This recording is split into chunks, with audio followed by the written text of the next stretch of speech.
Hello and welcome back to Crusader Kings III. So, I've been playing a bit in my off time, as I think I mentioned in a previous episode, and I've learned a few things.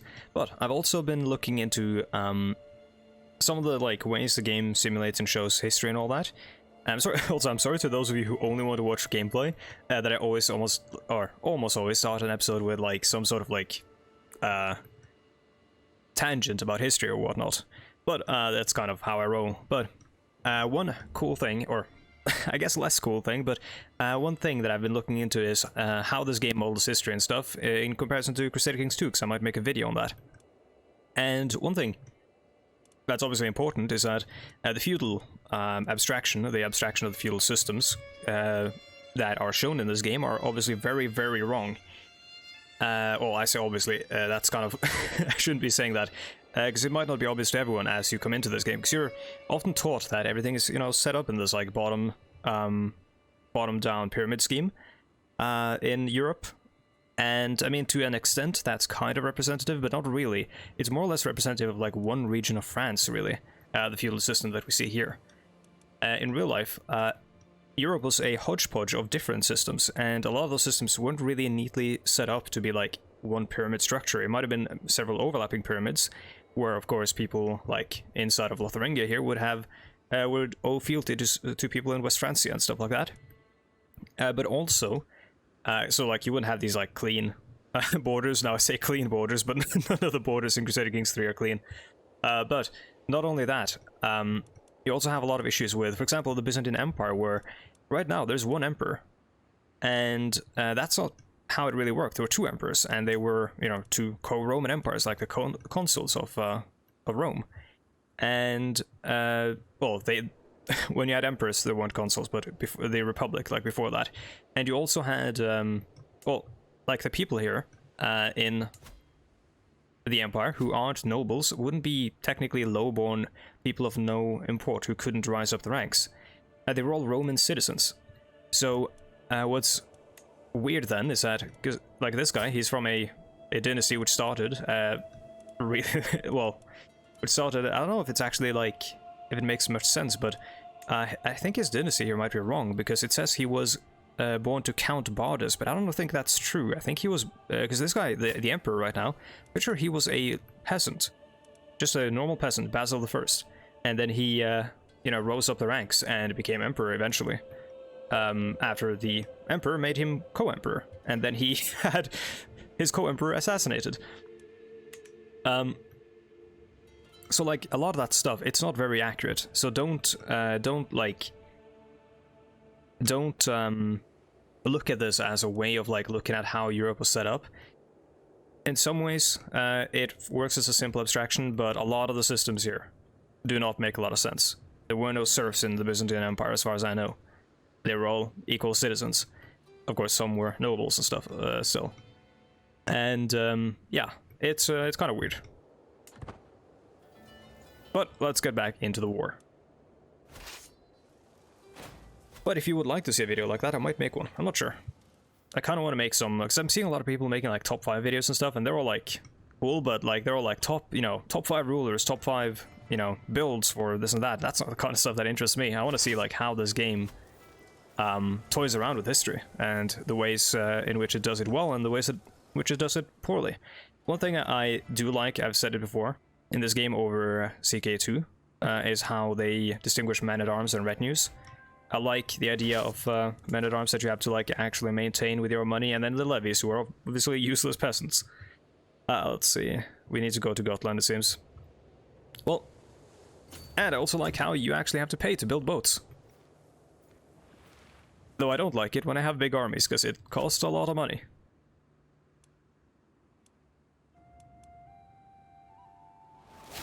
Now, Visby here in Gotland, I believe, yeah, it's Visby, right? That has this famous medieval history museum. I've never been. I want to go, though. Obviously not nowadays, but when things calm down a bit. And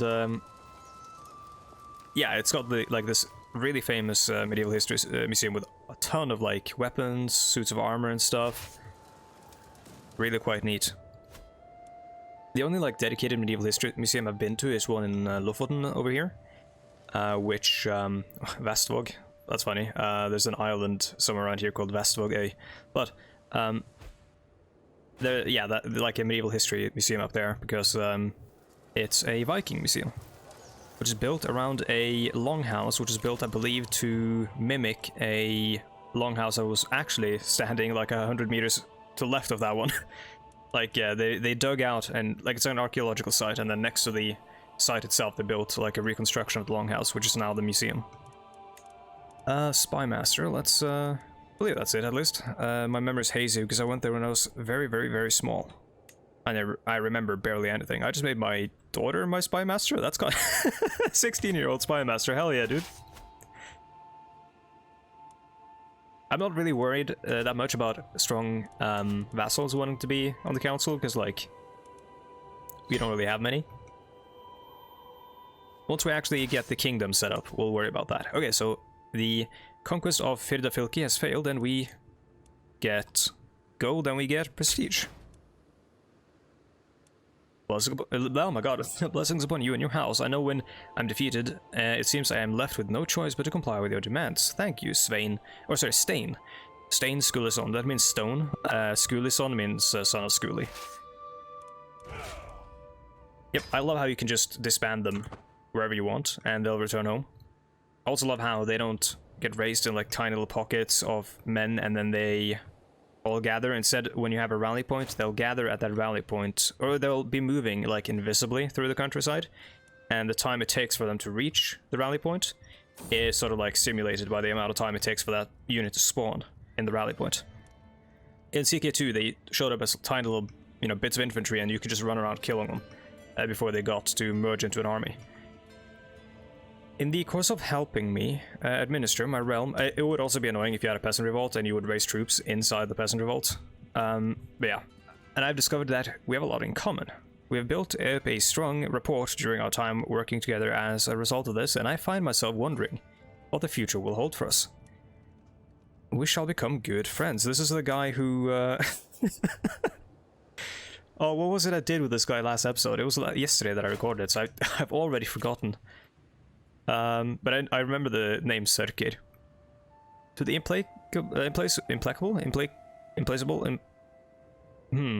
English is my technically third language. To the implacable, Jarl Haraldr Viken, Asta of Sognfylki, is dear to me. It's actually technically not my third language. I think it's my second language, and then the other Norwegian language, which is a variant Norwegian, I learned that after, so that's technically my third language. Asta of Sognfylki is dear... Oh my god. I need to pause when those happen. I need to right-click them. I think you can right-click them to have them pause automatically. He wanted to ransom someone, and I wasn't paying attention. There we go. 50, yeah. Wait. Who are you? You are the guy who owns Sognfylki, which is... Sognfjordan, which is over here, but wait, no, she's from Sognfylki. Wait, he's of House Sognfylki. What the frick? Wait, what do you own? You own Gwent. That's a card game.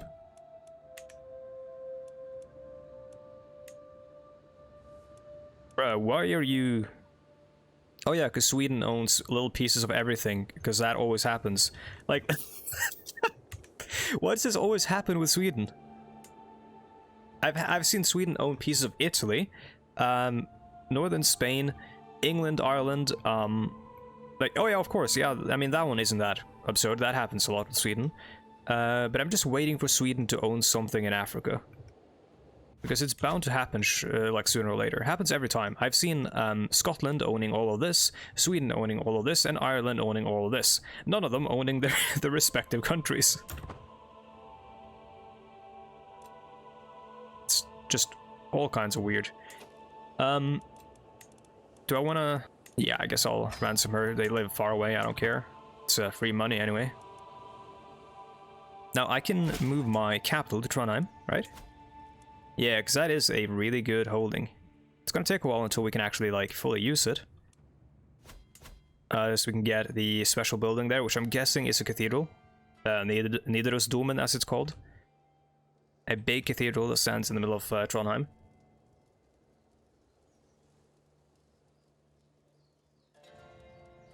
Yeah, I will want to move here, but of course someone else owns it at the moment. It's another Sørkver. Now we can't take his title. Who is his heir? His primary heir is okay, he has children. That's annoying. Let's have a look at let's have a look at the line of succession. I'm not there. That's annoying. I really want to move my capital there because it's a really good county. All like surrounded by mountains and stuff as well.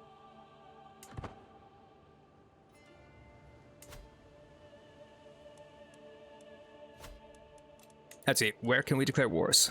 Take concubine. Oh, I guess I should. No, I don't. I don't want 74-year-old Mumfrid. I don't want her. Powerful vassals expect council positions. Well, you'll keep expecting them for a while. You can negotiate an alliance with Chieftain Halfdan. Halfdan of whom? Halfdan of Hedmark. Hedmark, where are you? Oh, that's this guy. Yeah, I mean, yeah. He's in my land, so why not? We might be able to take this, yeah. Let's bully a child.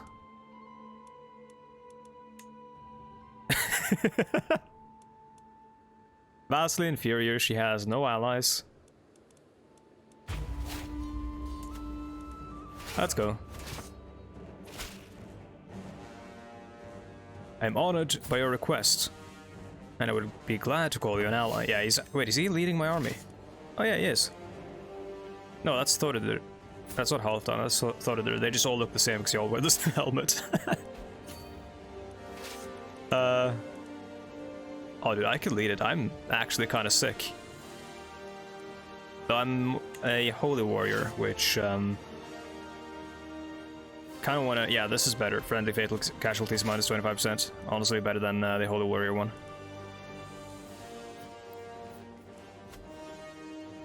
How long until we can form the Kingdom of Norway? Kingdom of Norway, we need 15 de jure counties. We have enough money for it. It's actually wild how cheap it is to form the kingdom, while like an empire in here costs like 1,000 coins, or 1,000 gold or whatever. Is it called ducats in this? Nah, just coin. Gold, I'm guessing. Useless census. Don't care. Leave that up to my administrators. All I want to do is war.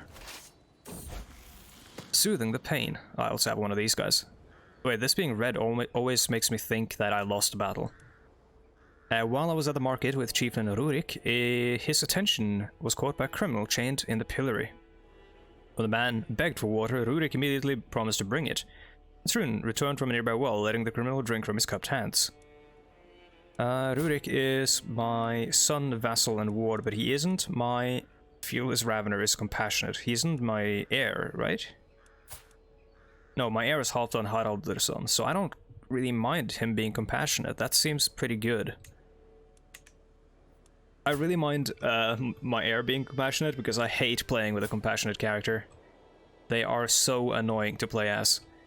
What happens is that every time you want to do something messed up, which I quite often find myself doing as a medieval European ruler, who, you know, by and large were kind of messed up people, you get in stress, and when you gain a lot of stress, your guy gets a lot of issues, and he might, you know, find weird ways of dealing with the stress, like becoming an alcoholic or whipping himself. Perfectly normal things to do when you get stressed. And not at all carrying with them potential health risks.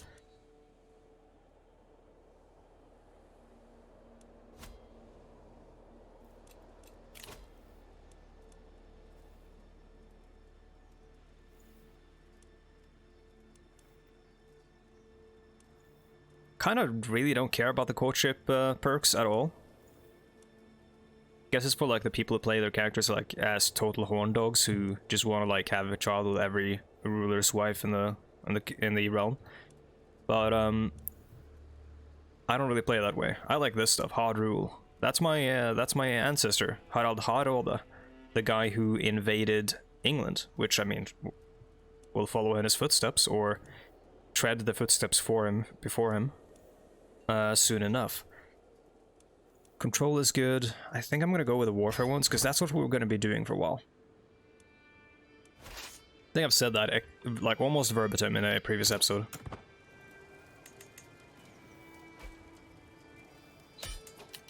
There we go. War is over. Enforce demands. And take. Goldala. To the Heartless, I refuse to believe that a 10-year-old wrote this letter.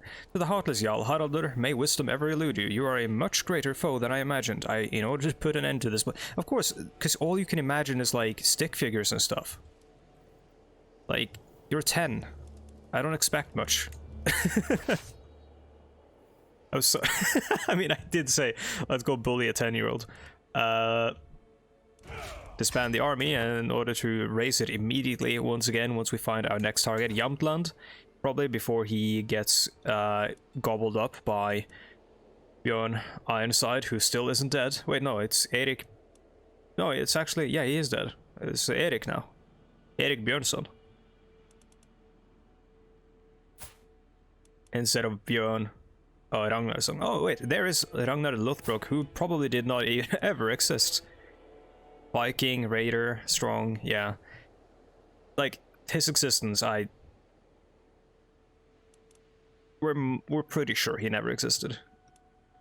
And that all these disparate leaders who claim to be hailed from him do so because he's some mythical figure that they made up. And that grants you prestige and all that.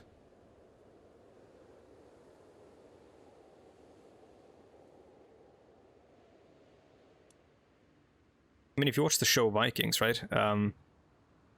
He shows up at the same time as, like, his friend Rollo, who settles in Normandy, but he doesn't settle in Normandy until like 200 years after, or almost, maybe it's 100 years after Ragnar Lothbrok lived, right? So, like, Vikings, the TV show, is just a bunch of myths, like, woven together. I'm one above my domain limit. Well, I pass limited tribal authority. Oh, that would be kind of cool. May settle, becoming feudal or clan.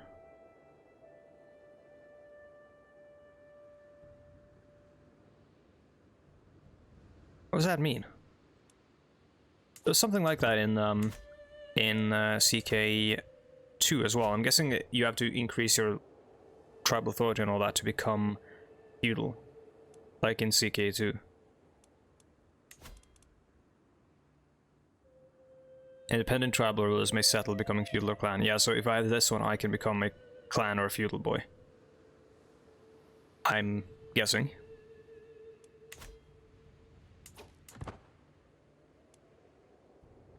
Well, can we declare war then? Invade kingdom? Nope. Conquer duchy. Conquer county would be exactly the same. And I would have to usurp it anyhow. So I'll take the titles in it, right? You gain the contested title. You will seize all territory within Jarl Björn's realm that is part of the Duchy of Hålogaland. Yeah. Yeah, so that's not... Yeah, I'm not too concerned with that. Like the Duchy one. I'll just do the county one because it just costs more and you don't really get anything. He has a similar amount of troops apparently, which is going to be cool.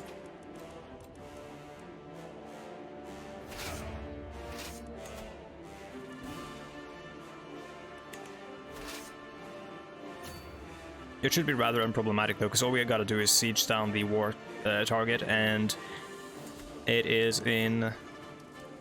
What kind of terrain? It's in taiga. Which I'm guessing... Let's see, can we find How do we find the terrain modifiers for that?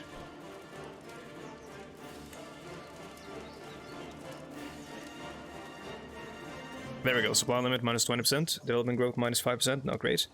Military effects, defend advantage plus 4, okay. Meanwhile, planes give none of that. Okay, so it might actually not be great for us to attack him if he's in there. Let's hope that our troops are more elite. We could increase our men-at-arms regiments. Like the size of them, rather. And I might want to do that. I might want to get, I'm gonna have a look at what he has first. And of course I can do this. Hey.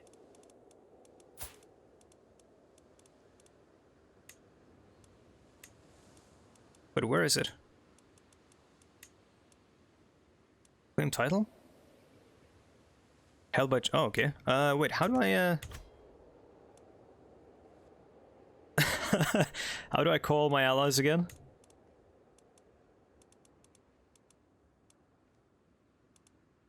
Maybe he already has been. Oh, few champions. Oh my god, 7 out of 12. Let's,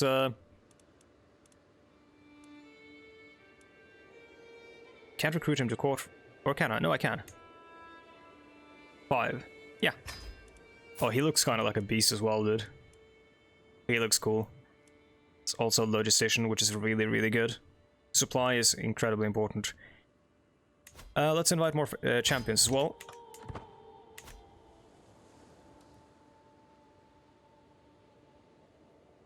We both have really elite armies, but he's gonna split them up, it seems. Which means I'll be free to... I'm gonna try to grab his home first, because that can be an easy win. Or I can cap the forest or the mountains over here while he's coming. If I capture him, that's an immediate win. If I capture this, I just get a ticking war score. So I'm gonna try to siege down his home first, and then after that I'll think about going for the war score, or the war target.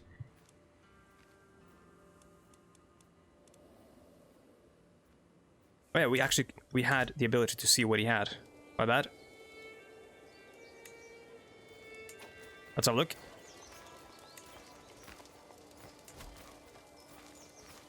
So finicky. There we go. He's got 200 archers, or 300 archers, and 400 light cavalry. What? He's got a lot. But it's all going to be terrible in all the terrain we're fighting in. He's only got archers and light cavalry. And like, yeah, light footmen, I guess.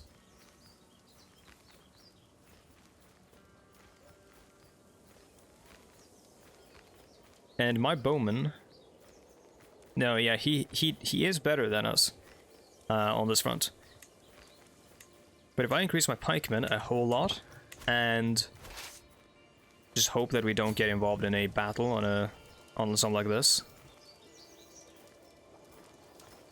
Yeah, I'll let him go. He doesn't want to attack us on the hills either. And then let's march past. I think I'm gonna reach Morana before he reaches Oslo, so I think we'll be fine. Above domain limit on what? What did I get? Oh, gold aloe. I thought I'd give that away. Let's see, who do I give it to? Let's give it to my champion and friend, Sørkvær. Does he have any children? No. So anyways.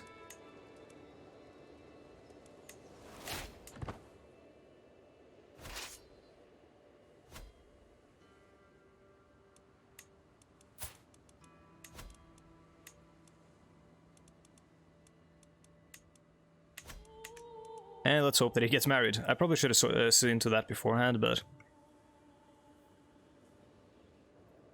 Okay, yeah, we'll be able to siege this down, and then we'll move on to the target.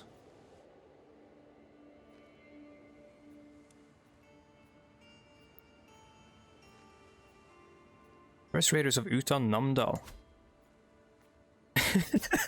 He's sending his guys out to raid when I'm about to take his land.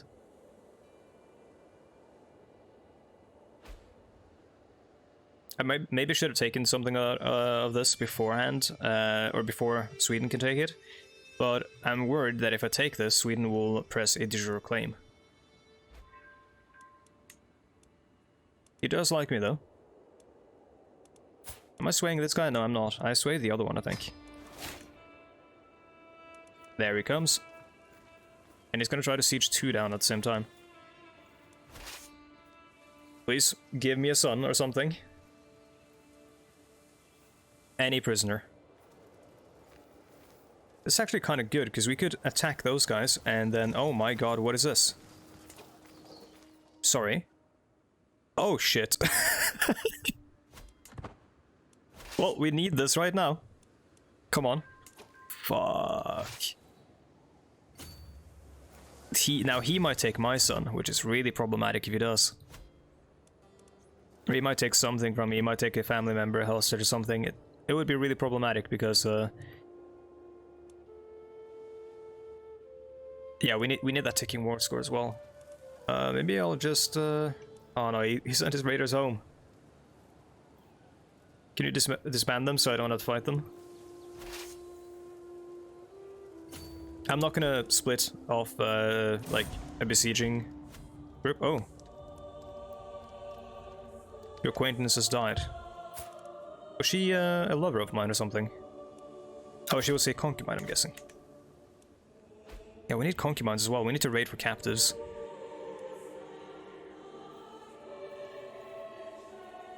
Okay, we're good. They've only occupied stuff. They haven't taken any very important hostages. And we are getting more champions. Now, question is, if I raise them, where will they raise? They'll probably raise in Tunsborg. Let's remove that. Let's move the rally point over here. And send our champions over. That's only one champion, but... And we have 50, what? 50 levies.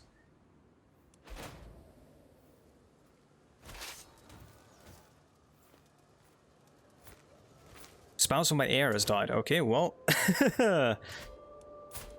You have no sons? Oh, he has a new spouse. Wait, no. What? The spouse of your heir Halfdan, Helena, has died. Did he just, on his own accord, marry a genius? Oh, I love you, my son. Oh, that's so good. Because she's gonna have children which may have the genius trait as well. Oh my god, it's such a good trait. I love it. Halfdan, you're a good son. I like you. I'm proud of you, boy.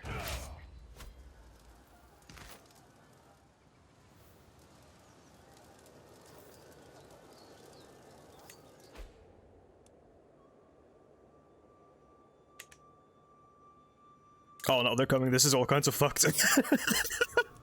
Oh god. And here come the reinforcements as well. No, now... the good thing is we have Taiga and they're disembarking. And their supply is getting low. And we have more army commander traits. Wait. No. What? Oh yeah, I will probably win.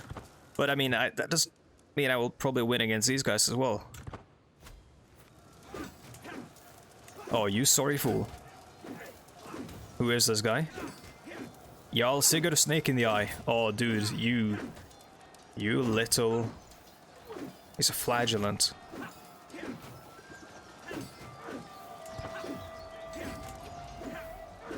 Boy, he looks he looks kind of messed up.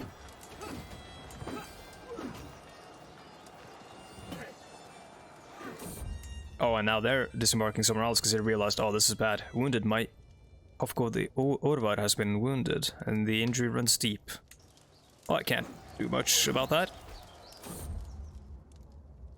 My steward has been wounded. Dude, everyone's getting into this battle. This battle? What? Rurik comes of age. He becomes a flexible leader and a brilliant strategist. Oh, dude, my family is awesome. Dude, I chased them out. How did I do that? Did I? Oh yeah, I also did siege down the wrong holding. Am I an idiot? Jew's still out. But, I think we might have a shot at this war.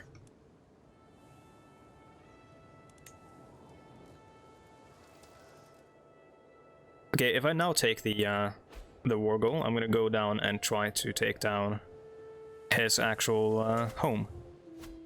Again. He has kind of a spooky looking symbol, which obviously was also misaligned. Dude, what are you doing?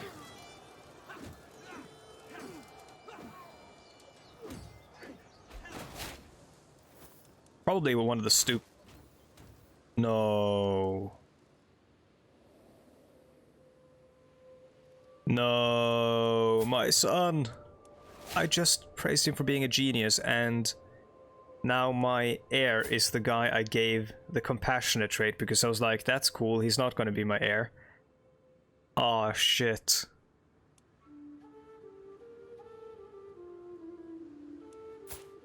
And his wife is like, okay, but not great. I mean, she's got good stats, but she's not